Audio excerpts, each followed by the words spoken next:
This is the last lesson in the glider ground school, lesson 14, glider maintenance, documents, and miscellaneous regulations. So this lesson, I'm going to cover a bunch of topics that really didn't fit nicely into any of the other lessons. So there jumps around a little bit, but I'm going to start off talking about the maintenance logs that need to be kept for a glider, although not in the glider. Then I'm going to talk about the documents that need to be in the glider.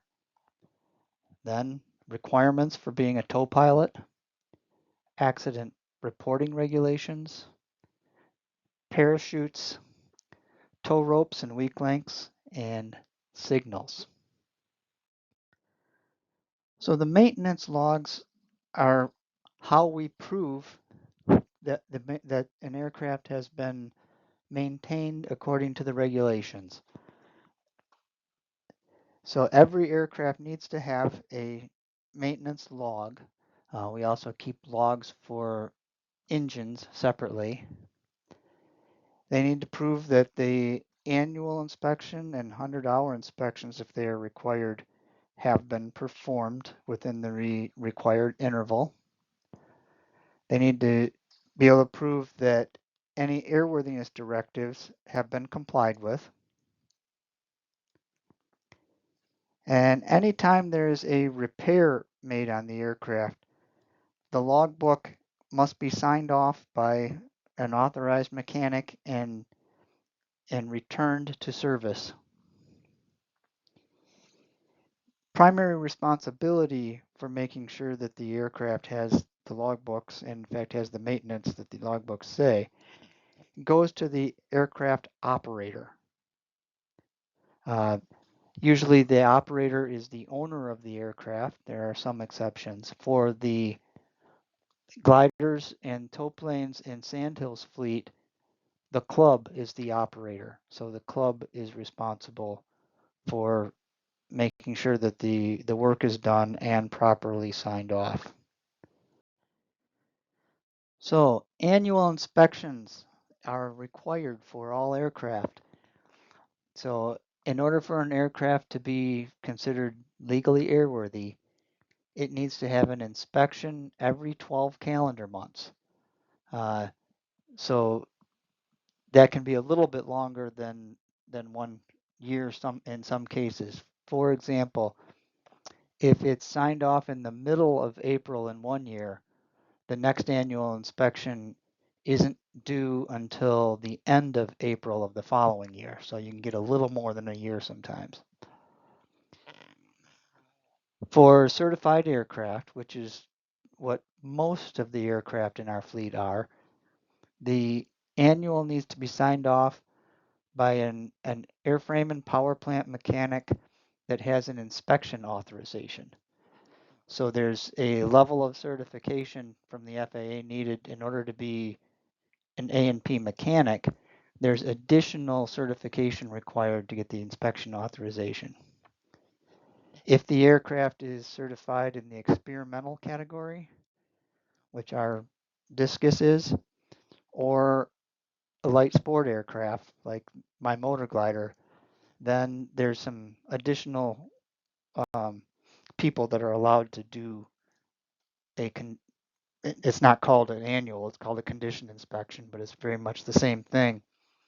And there's other people who are authorized to do that inspection. So 100-hour inspections, the name is descriptive of how often they're needed. They're needed within the last 100 hours, but they're only needed if the aircraft is being used for a commercial operation. The 100 hours, there's a little bit of wiggle room around that in situations where you need to fly the aircraft to a place to get the 100-hour done. But basically it's every 100 hours of operating time. So what counts as a commercial operation? The classic commercial operation would be if there's a passenger paying for the flight. So when the club gives rides and charges people, 150 to $200 for the ride, that's a commercial operation. And the gliders that we use to give those rides need to have had a 100-hour inspection within the last 100 hours. Flight instruction is sometimes a commercial operation and sometimes it's not. If the flight instructor provides the aircraft, then it's a commercial operation. If the student provides the aircraft, then it's not a commercial operation. The situation we have in the club where both the flight instructor and the student are equally part owners of the aircraft, that's kind of in a gray area. People will debate whether the 100-hour inspection is required.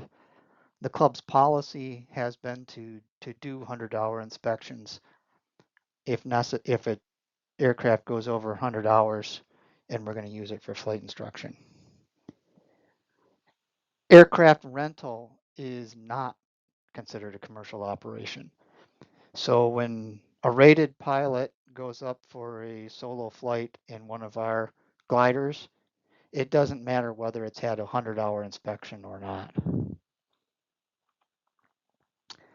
The the things that need to be inspected on a 100-hour inspection are slightly less than what's required in an annual inspection. So an annual inspection meets the requirement of a 100-hour inspection, but if an aircraft is going to get like 300 or 400 hours of use a year, then the 100-hour inspections would be a little less involved than the annual. And an aircraft that gets 110 or 120 hours of use in a year, it's usually better to just go ahead and do the annual when the 100-hour inspection is due, rather than having to turn around a month later and do another inspection. The list of people that are authorized to sign off a 100-hour inspection is the same people that can do the annual inspection.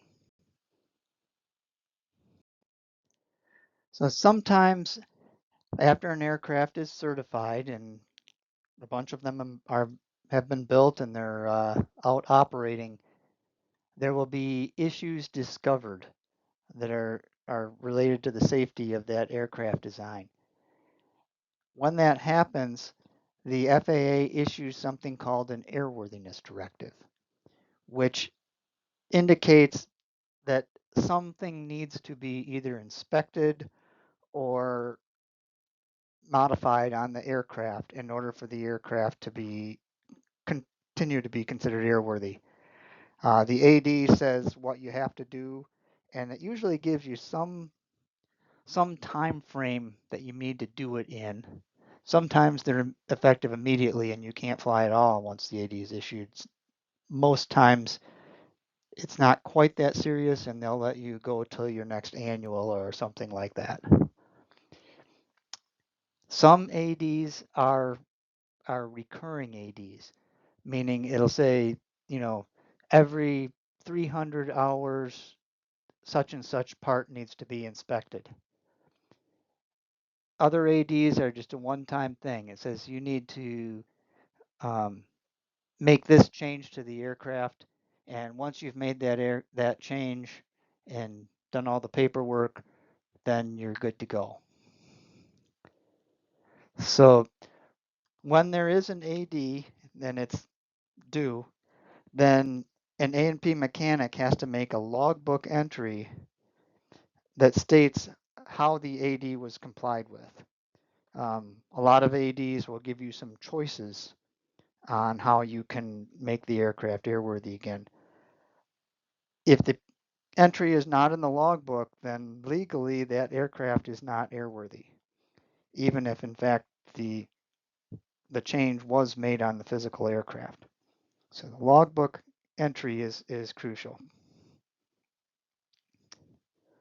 Service bulletins serve a similar purpose, except they get issued by the manufacturer, and it's a recommendation that something be done, but it isn't a mandatory thing that has to be done. So there are other times when an aircraft will be repaired or altered, and you know, just because things break, or in some cases because the owner wants to upgrade the aircraft, so it will be altered. So when there's work done on an aircraft that's considered a major repair or an alteration, then the mechanic has to submit a form, it's called a 337 form, to the FAA. And then you keep a copy of that form with the logbook. So there are certain types of things that the A&P can just sign it off on their own, and they don't need to get any approval from anybody for the way they did it. It's just an accepted repair procedure. They just say, I followed such and such accepted repair procedure, so this is good. In other situations, there may be an FAA approval for making that modification, and those kind of come in two flavors. There's sometimes where people will get a supplemental type certificate, in which case they've convinced the FAA that a certain type of alteration is fine. And once they've done that, other people with the same type of aircraft are allowed to make that same modification under the authority of that supplemental type certificate. Usually the person who went through the effort of getting it approved may charge you some money for being allowed to make that modification. Other times it's a one-off approval, which is called a field approval, and the FAA is just saying, yeah, this particular alteration of this particular aircraft is okay, so you can keep flying that one, but that doesn't automatically mean somebody else can do the same thing to their aircraft. Okay, let's move on to talk about what documents need to be in the aircraft. The logbooks generally do not need to be in the aircraft. In fact, usually shouldn't be. But the things that need to be in the aircraft, we use an acronym for that to remember them. That's the AERO acronym. Now, there's two R's in AERO, and there used to be something called a radio license required, so there used to be two R documents. The radio license is no longer required, so that second R doesn't have any word that goes with it. So the A stands for the airworthiness certificate. One of the R's stands for the registration. O stands for the operating limitations. W stands for the weight and balance form. So I'll provide a little more information about each of these. So there are a couple different types of airworthiness certificates. Most of the aircraft in Sandhill's fleet operate under a standard airworthiness certificate. So that means that the manufacturer got something called a type certificate, which they convinced the FAA that the aircraft design is a good design and meets the requirements. And then they've certified that the aircraft, that particular aircraft, has been built according to what they said in their type certificate. So therefore that aircraft is airworthy and can be operated in all the ways that the rules allow, the general operating rules allow. An experimental airworthy certificate is a little different. There's several different types of experimental airworthiness certificates, which each come with somewhat different rules that limit the way you can operate the aircraft, but they allow some changes to be made to the aircraft so that it can deviate from a type certificate, or in some cases there may not even be a type certificate that it's related to. So light sport aircraft there's a whole new set of rules called the Light Sport Aircraft rules, which allow manufacturers to create new aircraft designs with less certification work than what was required to get a type certificate. When they do that, they can produce aircraft according to that design, and they are light sport aircraft airworthiness certificates instead of standard airworthiness certificates. That's allowed for aircraft up to a certain weight, 1,320 pounds specifically. The light sport aircraft rules are currently, there's a notice of proposed rulemaking published. So some changes to those rules, which make it uh, more generous in terms of what kind of aircraft can fall under the rules. That's likely to come out. Might not be exactly what is in the proposal, however. The airworthiness certificate does not expire. It continues indefinitely. In addition to the airworthiness certificate, there needs to be a registration certificate in the aircraft. The federal registration is the one that is required. When you're checking the paperwork in the aircraft, it's important to look at it and make sure that it has the correct N number. It's if you happen to have a registration certificate, that doesn't meet the requirements unless it's the one for the aircraft. These get renewed every 7 years. There's it's just a paperwork thing to get them renewed, but it's a thing that has to be checked. So the state of Michigan also issues registration certificates for aircraft. And sometimes people get confused and think that if they have that, if they found a piece of paper in the aircraft that says registration certificate, therefore they think they're fine. The state of Michigan's registration certificate does not meet this requirement. You need the federal one. So the O in AERO stands for operating limitations. In most cases, what this means is you need to have the pilot's operating handbook on board.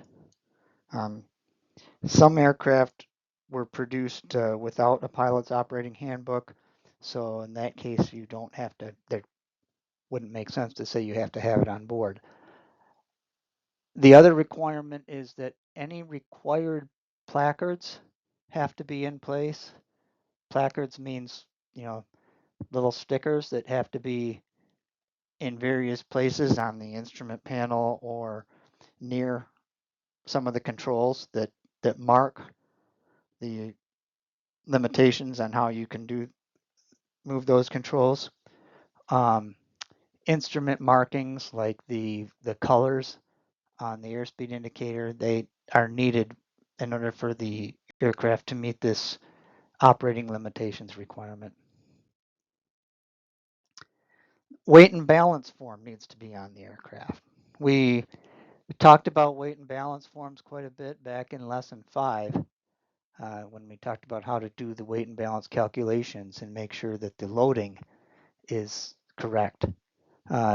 As with the registration number, when you look for this, make sure that you're looking for that you found one with the correct N number on it.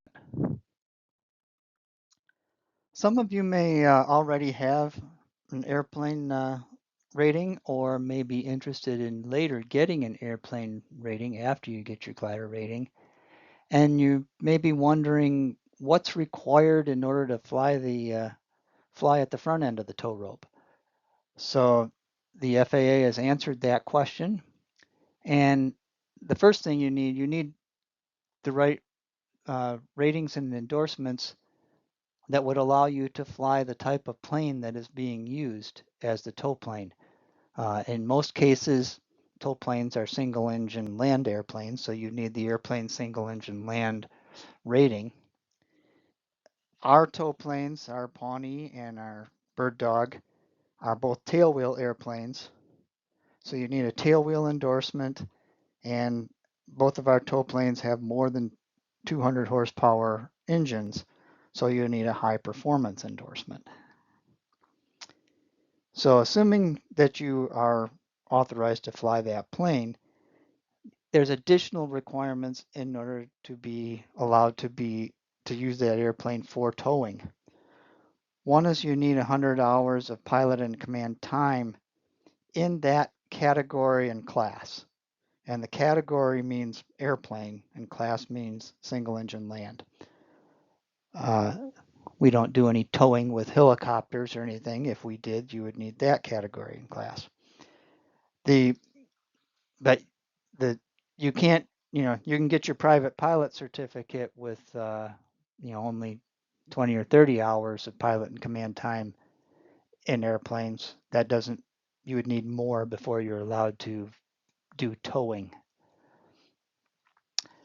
You have to receive flight training in a glider being towed. So that you have to find a glider flight instructor has to sign your logbook saying that you have received this training. Regulation isn't real specific about exactly what you need to cover during that training. It allows the flight instructor and the glider to use their own judgment about what type of training is required. And then you need to have performed at least 3 tows or simulated tows with an experienced tow pilot. This is one of the few areas in the regulations where a pilot who's not a certified flight instructor can sign somebody's logbook and sign them off for something. So I use the term experienced tow pilot here because I didn't want to repeat the entire regulation about what requirements that person has to have.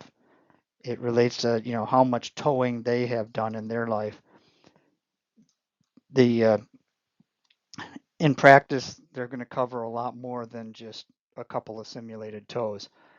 But the simulated tows are accomplished by limiting the power during takeoff so that the tow plane takes as much time to take off as it would with a glider in tow.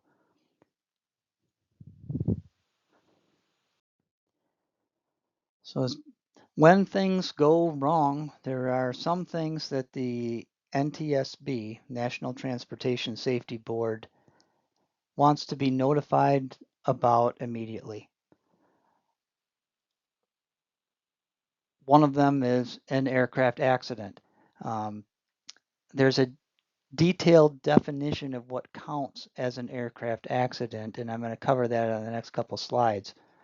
It isn't terribly different than what your intuition would think, but in general, we would want to notify the NTSB on any accident that potentially could fit in this definition. Uh, we don't apply the definition real strictly.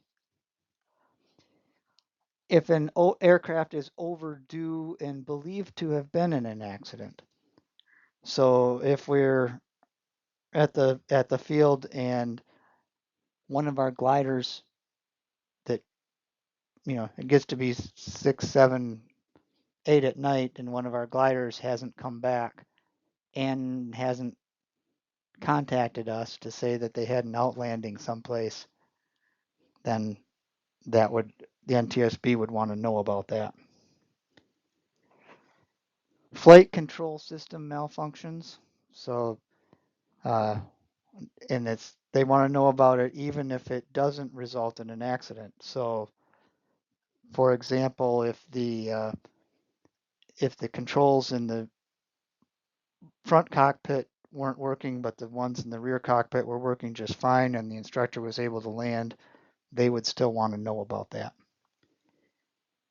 If a required crew member is unable to perform their duties due to illness or injury, so if you're doing an instructional flight and your instructor gets sick and you have to land, even if you do a good job of it, that's they would still want to know about that.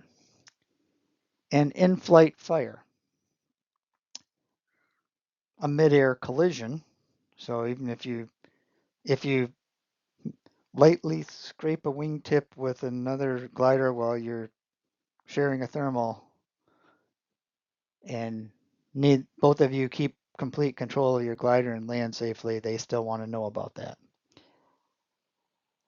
Any property damage more than $25,000, not counting damage to your aircraft.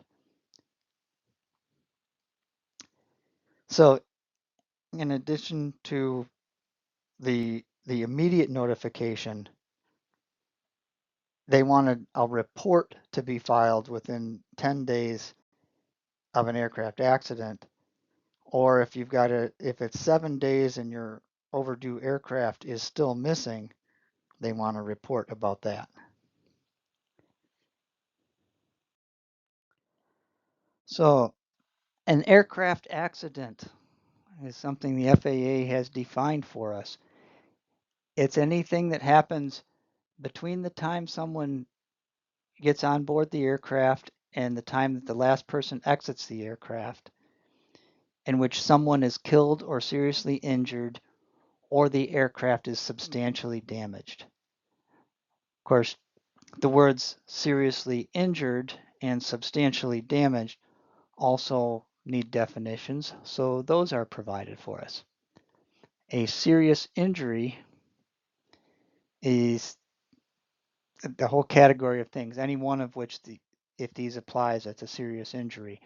If you're hospitalized for more than 48 hours, if somebody breaks a bone, excluding finger, toe, or nose, hemorrhages, nerve, muscle, or tendon damage, damage to an internal organ, second or third degree burns, or any type of burns if it affects more than 5% of your body surface. So substantial damage, they've defined that as damage or failure which adversely affects the structural strength, performance, or flight characteristics of the aircraft, and which would normally require a major repair or a replacement of affected components. They specifically exclude certain things that would fit this description. Engine failure. There's not much question that an engine failure would adversely affect the structural or the performance and flight characteristics, but they don't consider that a substantial damage.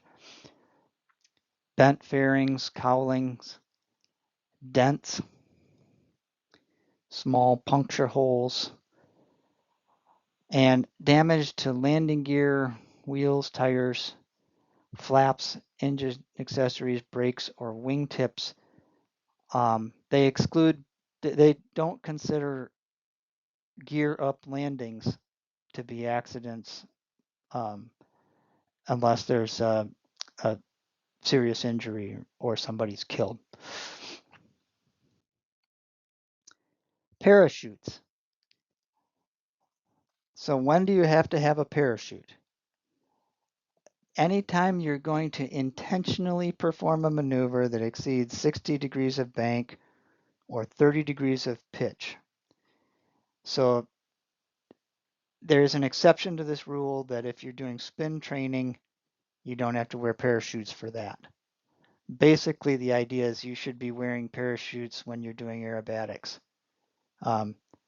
There's some contests will have their own rules requiring people to wear parachutes, but the FAA's rule is based on the idea that you need them for aerobatics.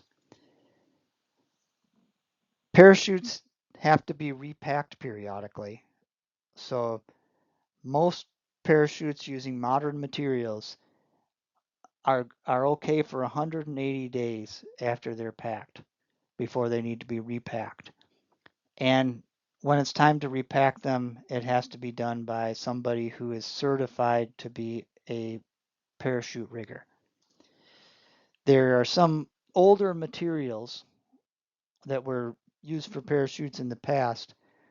If you still have a parachute that's made with one of those older materials, then the repacking interval is only 60 days. Tow ropes. So we don't want our tow ropes to be too strong. We don't want them to be too weak.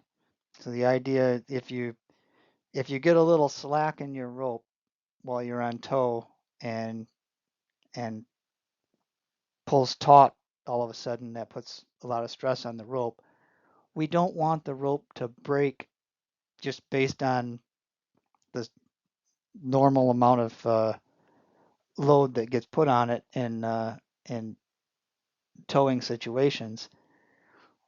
But we also do want it to be the thing that does break if a high load is put on it. We don't want the tail of the tow plane or the nose of the glider to be what breaks. So the rule on how strong the tow rope needs to be is based on the maximum gross weight of the glider. Not the current operating weight, but the maximum gross weight. So the tow rope should be between 80% and 200%, the strength of the tow rope. So if you have a particularly lightweight glider, instead of getting a whole new tow rope to handle that lighter weight glider, what's sometimes done is they put weak links at both ends of the tow rope. So we'll put a little piece of rope at the tow plane end and at the glider end with the idea that those would be what would break if there was an issue. So that allows you to use a rope stronger than 200% of the weight of the glider, but the weak link has to fall within that 80% to 200% range. And the weak link at the tow plane end should be no weaker than the one at the glider end and not more than 125% of it. Knots in tow ropes definitely reduce their strength. The rule of thumb is that it reduces the strength to half as much. There's debate on whether that half is really right or not, but there's no question that it does reduce the length, and we do not use tow ropes that have known knots in them. We inspect for knots before we use a tow rope. We do use them sometimes on the some of the ropes for our golf carts. You'll find knots there, but that rule doesn't apply to the tow ropes that we use to tow gliders around on the ground with a golf cart. This is for the ropes that we use between the tow plane and the glider. Our normal arrow tow ropes are 200 feet long. That's a typical length. That isn't a regulatory length, but that's the length that is the common practice.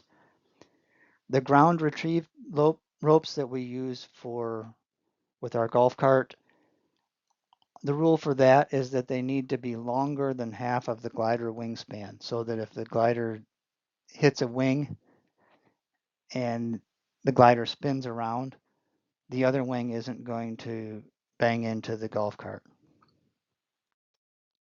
So moving on to signals, I'm going to start with the signals that are given on the ground for a normal launch.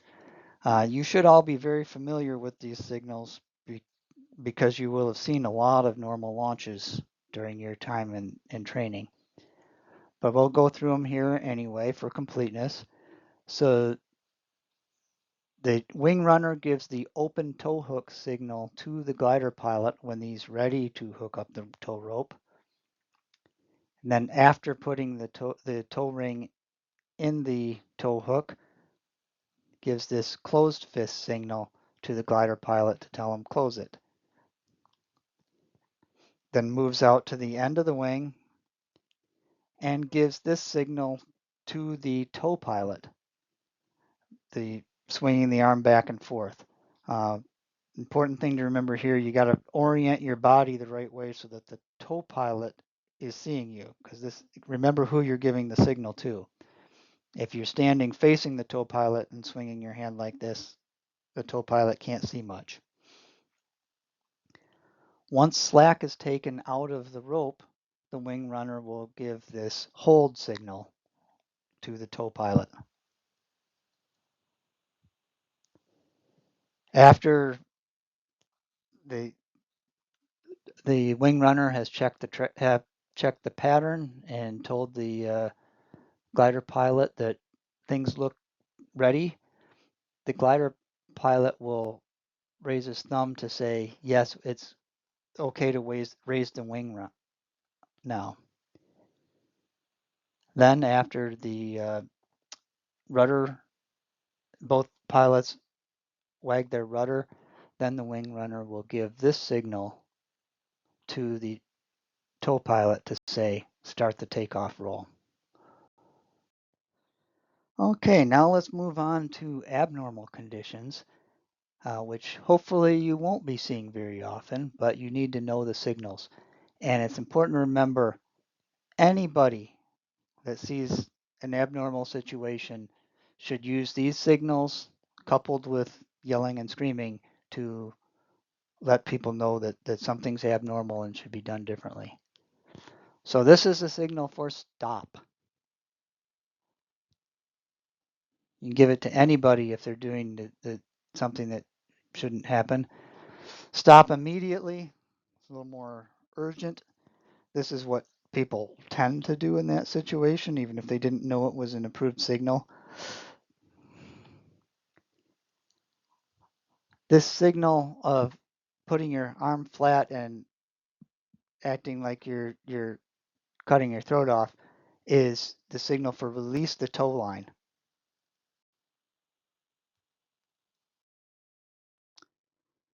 Let's move on to the in-air signals, and we'll start with the signals that the tow plane gives to the glider pilot.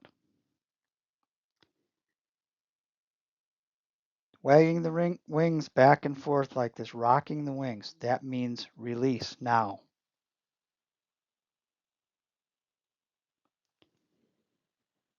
Okay, wagging the tail, that means check your glider. There may be something like air brakes extended or something like that the tow pilot has noticed and apparently thinks the glider pilot needs to check. So the glider sometimes needs to give signals to the tow plane. For example, the glider pilot may want the tow plane to turn. Usually we have radios, but when we don't have a radio, these are the approved signals for doing this. So to ask the tow pilot to turn, you sort of pull on the tail to make the tow pilot turn in the direction you want it to turn. If you want to change speed, you either do a wing rock or you do yawing. So if you want them to slow down, you should do yawing. You hit your rudder pedals and move back and forth that way. If you want them to speed up, you should rock your wings. Way to remember which is that if you're going too slow and you want to give the signal to increase speed, you wouldn't want to do yawing in that situation because slow and yaw, when used together, can create a risk of a spin. So you would do that one for the too fast situation.